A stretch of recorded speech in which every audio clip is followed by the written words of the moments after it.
Please spread the word about my shows. I'm an independent creator and I would really appreciate it. I make K-pop guides, as well as I have exclusive interviews with songwriters, journalists, the artists themselves, best new music roundup episodes, artist-specific deep dive episodes, episodes about the history of K-pop. All sorts of content is covered. So to get your fill and support an independent creator, please check out 17 Carat K-Pop wherever you get your podcasts, and view an episode guide at howtostan.substack.com. Hello everybody! Welcome back to 17 Carat K-Pop. There is so much news to get to today. As usual, I don't like long intros, and we're just going to dive right in to the first big news story. NCT's Jeno became the first K-pop star to ever open up a New York Fashion Week runway show. Really cool to see because not just is it huge for NCT and the world of K-pop, but that the creator, Peter Do, is a genuine SM Entertainment stan. When talking about his decision that it was a natural choice, as he said, to have Jeno open the show, he reflected on memories of listening to Girls' Generation on the school bus. He also said his crew was, when building studio furniture, listening to Red Velvet on loop. I just thought that was so cool. So he's a genuine SM stan who wanted to work with Jeno. It's not like a clout-chasing thing.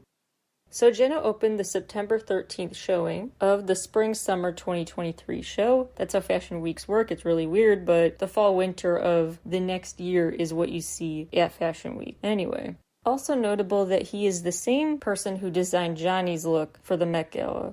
Jeno also got to attend the major A-list party, Vogue World, celebrating 130 years of Vogue. Other K-pop artists really brought the style A-game this year. Min of Miss A, as well as other musical co-stars for that K-pop Broadway show, plus some SM rookies who were just, wow, are they gorgeous. DK from iKON walked the runway, Holland was in the front row, Seulgi was there, Daeyeon from Twice, really incredible stuff. It's about time K-pop took over Fashion Week. Next up, make it a K-pop concert meets fashion show, like a Moschino or something really eye-catching. That's an idea. Or film a K-pop video live during the show. Now let's talk about, outside of the US, how K-pop is really everywhere right now. A global Hallyu Fest, as it's called, is coming to Uzbekistan. The small lineup includes boy band Fable, Ailey, and Kai. The Rolling Loud Fest is going to hit Thailand this year, headliner BI. Intriguingly, KCON is now coming to Saudi Arabia. We talked about, actually, in some early 2020 episodes of this show, Saudi Arabia's plans, this Mission 2030 they call it, which I thought might have been put on hold or pushed back because of the pandemic, but maybe not. This aggressive push to stop relying on oil and stuff, so they want their population to spend more, have an economy focus more than it used to be on pop culture. Due to their 2030 goals, economically, their direction right now, it makes sense that they would be open to KCON saying, hey, can we have KCON there? It'll be very interesting what the reception is.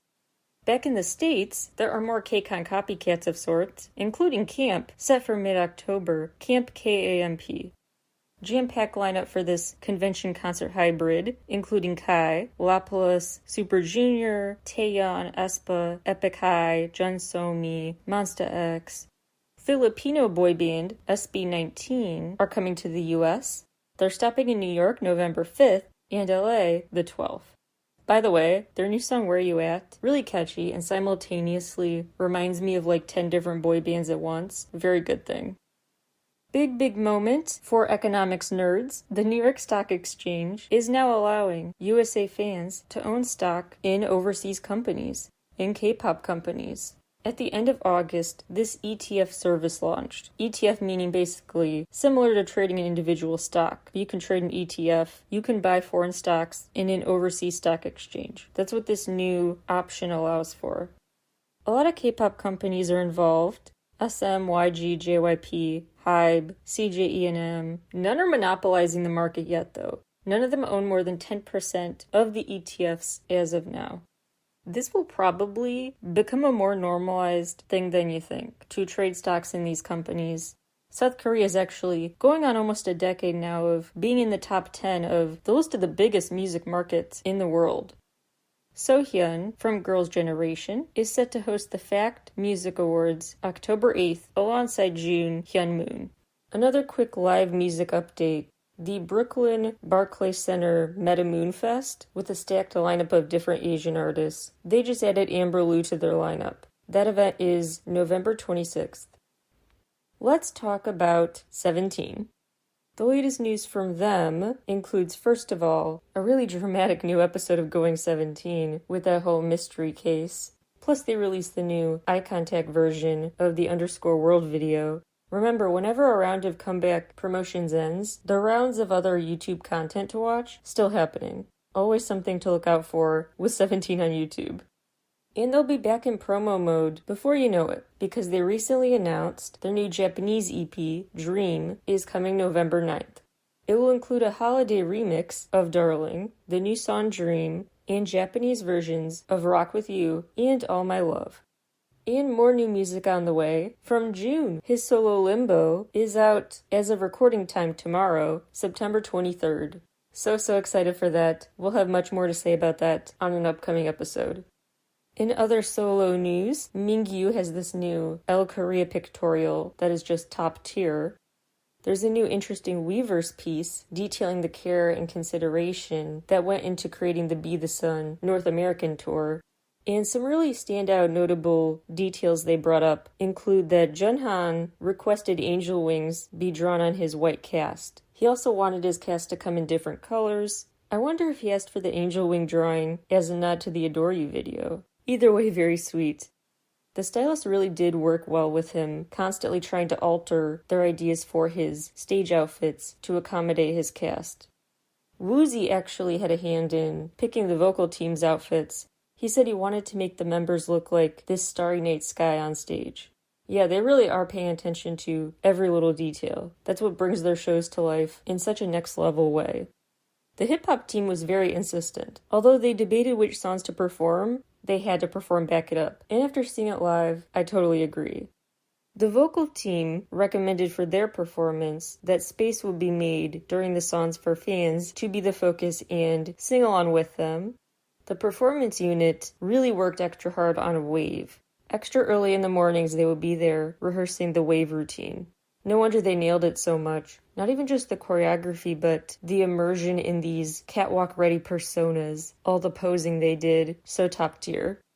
And they also confirmed, yeah, they do try to immerse themselves in these characters. They are intentionally quite theatrical. These scripted sketches they do during their shows, the interactive elements that keep the crowd a part of the show, the ways they, put on a show, play characters, use props and settings. It's very, very theatrical. And that's all very intentional. They view it as a key part of the show. It wouldn't be a 17 show without certain sketches and stuff.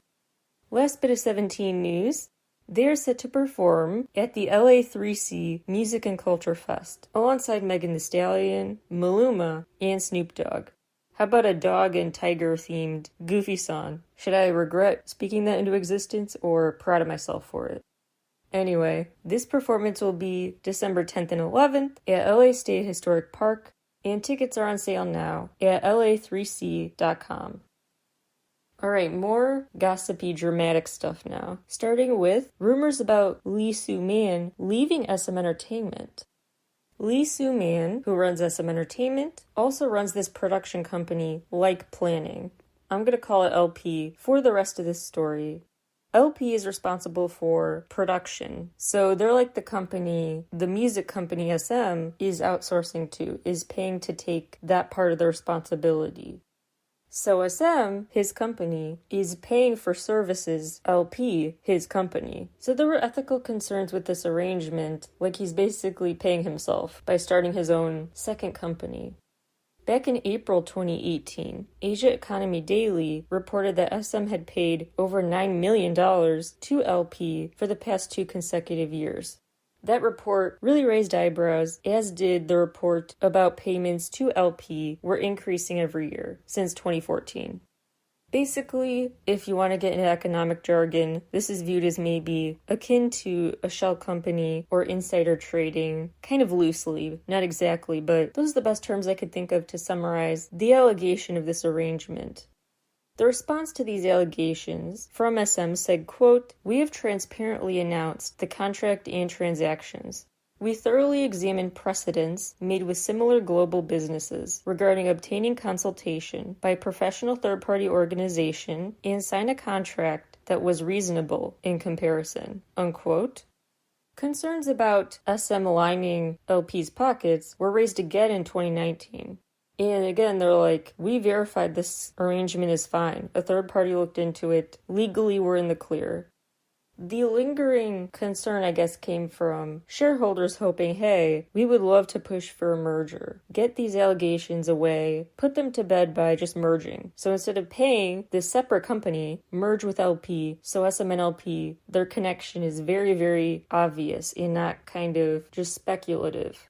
And SM Entertainment's insistence on not merging with LP, which would also require taking on LP's expenses, not just their profits, that got shareholders a bit upset. A shareholder named KB Asset Management in June 2019 sent a letter to SM urging this merger to happen and proposing a plan for it involving a restructuring of the sectors of the company currently incurring losses, as well as a dividend payout ratio of 30%. This was in early June. Then SM replied to the letter late July 2019, which is interesting. I guess they were weighing their options for a while. This story is back because a mid-September report claimed that the company LP is planning to end its production contract with SM at the end of 2022. Just in the first half of this year, LP received over $8 million in transactions with SM. And it's hard because some numbers are not public, so it's hard to verify. But one reported estimate of just over time, the total amount LP has gotten from this arrangement is well over $100 million. This total separation, the opposite of a merger really, is what has people thinking he will technically no longer work at SM and will instead just totally focus on being in charge of LP rather than vice versa. Maybe LP brings in less profits than SM, but less expenses too, so that may be a factor there. SM Entertainment's response includes saying that, quote, we have asked producer Lee, who has consistently requested an early termination of the contract for the past several years, that he remains with the company until the pre-debut teams and other acts who have their debuts coming up soon settle into their right track. The company plans to discuss the matter deeply with the related parties of interest and announce our decision in the coming days, unquote. As of recording time, that decision has not been announced. But again, keep in mind, last time they responded over a month after a report like this came out. So they take their time responding. But it is interesting that they say, for the past few years now, which have been the time period of these allegations coming up again and again, of a potentially unethical business arrangement, that he's apparently been trying to leave his contract, but has been requested by people within SM, I guess, to stay on, at least until the current batch of SM rookies make their debuts and he feels like he can send them off. Kind of like an empty nester situation, waiting for his empty nest days, where the rookies he has been training, preparing for music careers are good to go. That may be another reason too, not just financial, but a different reason why he would pick LP over SM. If he has to choose, because he may just want the change. He's done what he had to do and may feel satisfied with his work shaping SM and is now ready to go shape LP. SM has also, amidst all this, signed an agreement to use their intellectual property with Everland Amusement Park. The Ever SM Town sector of the park is coming October 14th. Few details are public as of recording time, but we do know the bumper cars will be decked out with an NCT 127 Two Baddies theme, and that there will be some AR digital tech involved in this part of the park. Honestly, it's about time. Ever since the Reve Festival started for Red Velvet, I've been thinking, why is this whole Kwanya not the theme of an amusement park yet? So hopefully this is just the start of a bigger and bigger thing. Switching gears to talk about a story from P Nation. A worker died on the job at the end of July. This is a really tragic story from July 30th. A P Nation staffer working on the Summer Swag Festival, a man in his 20s, was constructing Psy's performance stage and fell off the set and died from the fall. The Labor Ministry raided P Nation's offices August 25th, nearly a full month later, which made people speculate there's a lawsuit involved, a criminal investigation into his death. The Industrial Safety and Health Act prohibits working in conditions that are dangerous under certain weather, which could have been the case on this day. The event was also under fire for a separate reason. At Summer Swag, performers were throwing a lot of water in the crowds amid a drought South Korea faced this summer, as did a lot of the world, really. What's really interesting is that apparently Psy only owns 60% of P Nation and is not necessarily in legal jeopardy himself. He's not liable here. Because a mystery investor is the actual head of the agency who would face legal jeopardy in this specific case.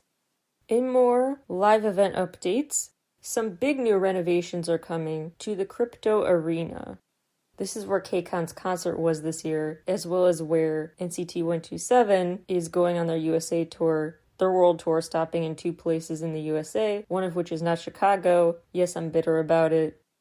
August 22nd, AEG, owner of the Crypto Arena, revealed a 9-figure investment in upgrading both Crypto Arena and the neighboring venue, the Xbox Plaza. Apparently, these renovations have already started and are set to finish by the fall of 2024. The venue itself is only 23 years old, but they're already refurbishing it in a way that's very, very phased and gradual, so no impact on hours of operations or anything like that. Kelly Cheeseman, the AEG Sports Chief Operating Officer, said in a statement, quote, "This comprehensive and wide-ranging project is the most significant reimagining of our home in the history of our arena. When completed, we will have worked from floor to ceiling to enhance every fan's overall experience," unquote. The Crypto Arena changes will include this reimagined City View Terrace, as well as a multi-level tunnel club, they're calling it, with new VIP hospitality spaces. They are also planning a reimagined Chairman's Club, 2 new indoor LED screens, a renovated main-level restaurant, a quote-unquote refresh of the entrances to the place, whatever that means, new main concourse suites, and new food options. Meanwhile, the Xbox Plaza, those renovations will not be so much about services and design as just structurally decreasing the amount of car traffic and crowding that could happen outside the venue. Honestly, I'm very surprised because I was at the Crypto Arena, full review on Substack in a previous episode, my usual shameless plug there, and I thought the venue was incredible. It's already really nice. It's got a cool design. It's got some cool suite style viewing for some. I don't know how much this is necessary, but I'm just kind of a cheapskate sometimes, so I would just invest that kind of money elsewhere, if you ask me, but whatever. It will be very interesting to see how noticeable or not the gradual changes to the venue will be. Speaking of VIP special concert experiences, we've got to talk about Blackpink's VIP packages, because these prices have me questioning a lot. They have 3 versions of the VIP package for the upcoming tour: the Blink Plus experience, the Blink Deluxe experience, and the Ultimate Born Pink experience. The Ultimate experience is $1,250.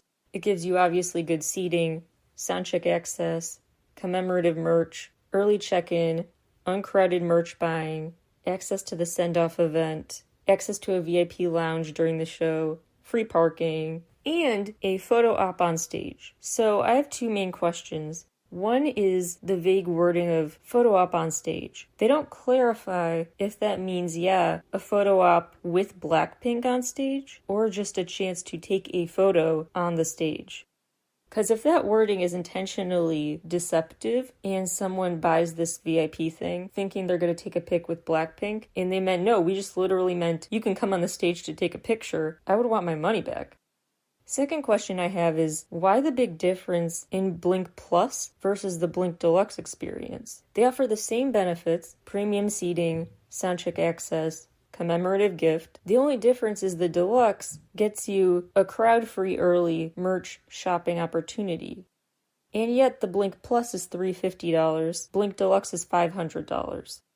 Why is it a $150 difference whether or not you can buy merch ahead of the other group? It just seems like the disparity is very questionable. But what do you think is a decent price? What is your thought about what the VIP package should include for $1,250 worth? That's my question of the day that I will leave in the question box. You can actually answer directly into Spotify if that's where you're listening. In other Blackpink news, Lisa's Money is certified platinum. She's also part of the A-list cast in a new film for Bulgari called Inside the Dream. Blackpink are now the first artist in history to surpass 80 million YouTube subscribers. They are also now the first female act in Hanteo chart history to surpass 1 million album sales in the first day. Born Pink sold 1.2 million in day one. They are now the first Korean act and girl group to ever have more than one song top the global Spotify chart. Pink Venom surpassed 100 million streams in record time, 17 days. Then it surpassed 300 million, becoming the fastest release from 2022 to do so. And lastly, an oldie but a goodie, the video for Whistle surpassed 800 million views. Speaking of girl group updates, I want to talk about Luna for a second. It's such a perfect lesson of careful what you wish for. Coming from such a small, underdog company, even if their music was trash and not treasure, frankly, I would still want to support this company and their artists. Really admirable company that I want to support. And they're the type of company that really just deserves more funding and financial opportunities to have more frequent comebacks, to make more videos, release more music, perform more live shows. Careful what you wish for, because the past year or so, they have been touring. They've been going on their world tour. They were big at KCON events. They've had a jam-packed promo schedule. Yet now it's the other extreme, where now I'm worried they're working too much and got too much on their plate. Because Eve sat out the Amsterdam concert, citing health issues. Cherry has been sitting out European tour dates due to health issues. Hasul is due to an injury. It feels like they're all at a breaking point, and I want them to have a break, but I'm also so excited they finally have some momentum they deserve. So it's hard because the music industry moves so fast. I get the push the company feels, the pressure to keep them in the public attention span, keep them out there promoting right now, using this momentum instead of retreating from it. But they really need a break too. I also just really miss my biased AChuu. She released a new song, 1.5. Go stream it, by the way. She also has that collab with B.I. She's released some solo stuff. Where's the promo for that? I just think she deserves so much more love. Wish she could have gone to KCON. Wish they could have arranged for whatever scheduling conflicts they cited, worked around those to help her do the events. Maybe a short-term solution is just keep the promo schedule busy, but have different subunits, different parts of the group promote, like rotating members or something. So AChuu could still be involved when her schedule allows it. The members with injuries could be involved after healing. There's just something's got to give here, something's got to change. So they have all the promo they deserve, but time to rest too, and that AChuu gets her due support. Now for a completely different story. Kaiko Entertainment is working on an AI-based singing competition show. It's called VIP 30, where contestants will compete to join a K-pop girl group virtually. So real people will audition, but hidden as avatars when they do. There's a very similar show in the USA right now format-wise, but this one's for South Korea that does allow people with stage fright to still audition basically for these shows. Gives them an opportunity to come out of their shell slower, but still surely, by introducing themselves on these shows to the world as a digital alter ego. It's also kind of like The Voice in the way that it tries to get at the talent being more important than appearance. They focus on your talent, not what you really look like. This will be historic, being the first time 30 different virtual idols take part in a K-pop group performance, and it will be carried out with a lot of motion capture and VR tech. This would be a cool tie-in to the SM Entertainment theme park story. You know at Universal, I believe, there's a park in the USA where you can participate in the American Idol experience. Might be Disney, actually. The park where you can go to like a live taping of American Idol, see a couple acts, and while you're there, you vote for which one wins the golden ticket, basically, a ticket to the real audition. That sort of theme, but with AI, would be so cool in the SM Entertainment theme park. You could vote for who could go on a show like this. Just a thought. And the judges could be us plus digital alter egos. Just brainstorming here. The idols on the show, as of recording time, lips are sealed about, but they're said to be a mix of known and unknown artists. Some former artists who have since chosen careers outside of music. And some are artists who have been out of the spotlight for a while, but want to get back in it, want a second chance. One more story before a big rapid-fire headline roundup. A British music collective has issued an official denouncement against Korean streaming services. This company, PRS for Music, which has actually been around since 1914, handles copyright issues related to big British stars. They submitted a petition to the Seoul Police Station September 5th.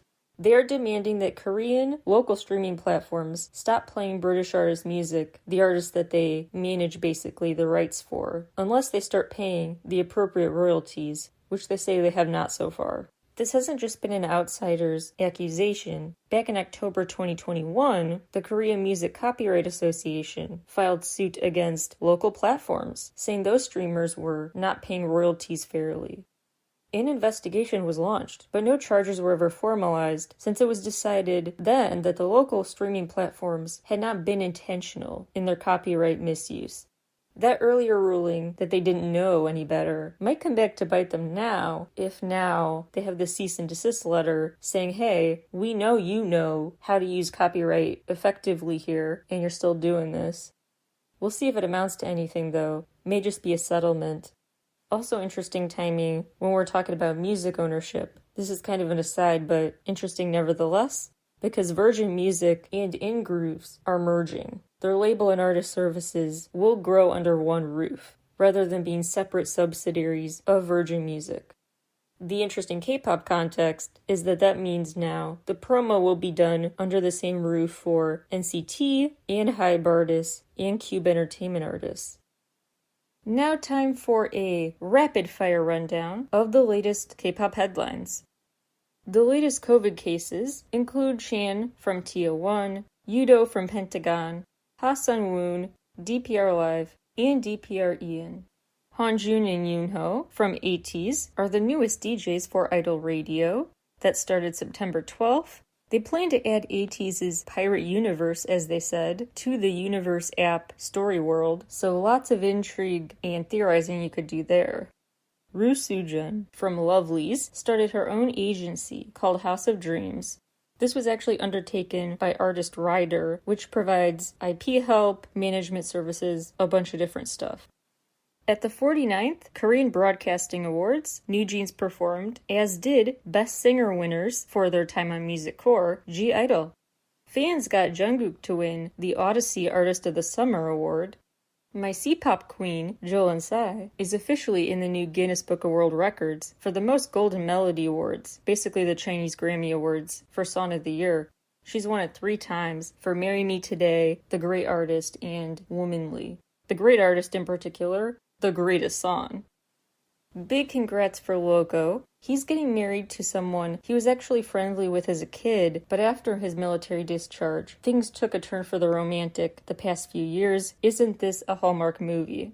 He also confirmed this bride-to-be is the subject of his song Soy Latte. He also said his music promo schedule is unaffected, and he may have a lot of sweet love songs on the way. Really hoping Baekhyun can travel and sing at his wedding. Wouldn't that be beautiful? Les Seraphim chose their fandom name, Fear Not, which has a cute double meaning since it sounds similar to the Korean word for bloom. Extraordinary Heroes announced their fans will be called The Villains. Look, in the age of ironic humor, I'll take it. SHINee's Mingho will appear on Netflix's Tadum special. IVE are the honorary ambassadors for the Korean Red Cross's Everyone campaign. Sunjin from Day 6 is discharged and started a personal Instagram account. NMIX joined the Dear You Bubble app. The new after-school club MC lineup, Aaron from New East, Jamie, and Alan and Taeyeon from Gravity. Meanwhile, Sunhoon from ENHYPEN is stepping back from his role as a music bank MC because his group is on a world tour right now. Sunjeon from Infinite signed with SPK Entertainment. Jun Chaeyeon from Daya signed with BH Entertainment. Sowon from G-Friend left IOK Company. Kim Minju from IZ*ONE signed with Soup to be an actress, the same agency as Suzy. aespa are the new global ambassadors for Choppered. Check out Billboard's website for a limited time only collector's edition of a special Stray Kids themed magazine. The Rose, at long last, have their official light stick, as does Kepler. Blackpink performed on Jimmy Kimmel, September 19th. J-pop icon Lisa finally has a release date for her Netflix documentary, which will be here October 18th worldwide, called Lisa Another Great Day, so look for that. We'll surely discuss on the show. The mobile game Cookie Run has a new BTS collab, as if we needed even more cute animated versions of the group. Congrats to Honey J, who is pregnant and getting married. Congrats to ATEEZ for a totally different reason, although I guess it is their baby. They are officially million sellers, thanks to the World Episode 1 movement. Also comes at an interesting time because monthly K-pop album sales just topped 10 million for the first time ever. Meanwhile, Key's new album Gasoline topped iTunes in 23 regions. Taeyeon's Long Flight has surpassed 26 million streams. Reaching 10 million views, DKB's 24/7. 13 million, Taeyeon and Weinstein's Love Theory. 20 million, Lightsum's Vanilla and ATEEZ's Gorilla. 50 million, Hyuna's I'm Not Cool. 100 million, aespa's Girls. Reaching 200 million views, ITZY's Loco and BTS's Dynamite, the B-side version. And rapidly changing, so that when I record this, by the time the episode is out, it will surely be way too low. Blackpink Shut Down and NCT 127's Two Baddies. But I'll keep you posted next time what view count they racked up, once it's a little more stable. NCT 127 surpassed their own record. 4 album sales in the first week, surpassing 1.2 million. 1.27 million would have been perfect in 6 days. Thai group For Eve, definitely ones to watch. Their music video milestones lately include Jackpot reaching 1 million views, Less is More reaching 2 million, and Baocha reaching 5 million. G-Idol's Tomboy just surpassed 100 million Spotify streams. Lastly, while I still have your attention, your action item / PSA of the day. First of all, I do want to direct you to where to help victims of Hurricane Fiona, which tore through Puerto Rico.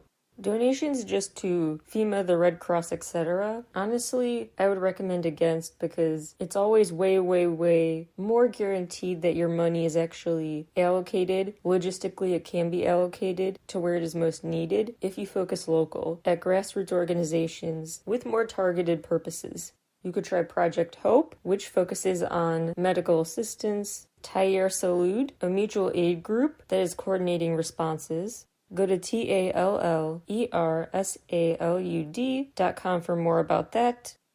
Another issue I am very worked up about, as you know if you're a long-time listener, is the freedom to read. I just think reading is so beautiful. It opens so many doors. Moral dictating of what should and shouldn't be censored, what views you should and should not hear, what stuff you should and should not write, speak, read. So bizarre to me. So unjust. So if you want to support Banned Books Week and the freedom to read whatever the heck you want, the American Library Association has some great resources about that. PEN America has a great newsletter with links to ways to help and keep track of book bans and ongoing frustration in the USA that I continue to rant about on this show because it's so frustrating.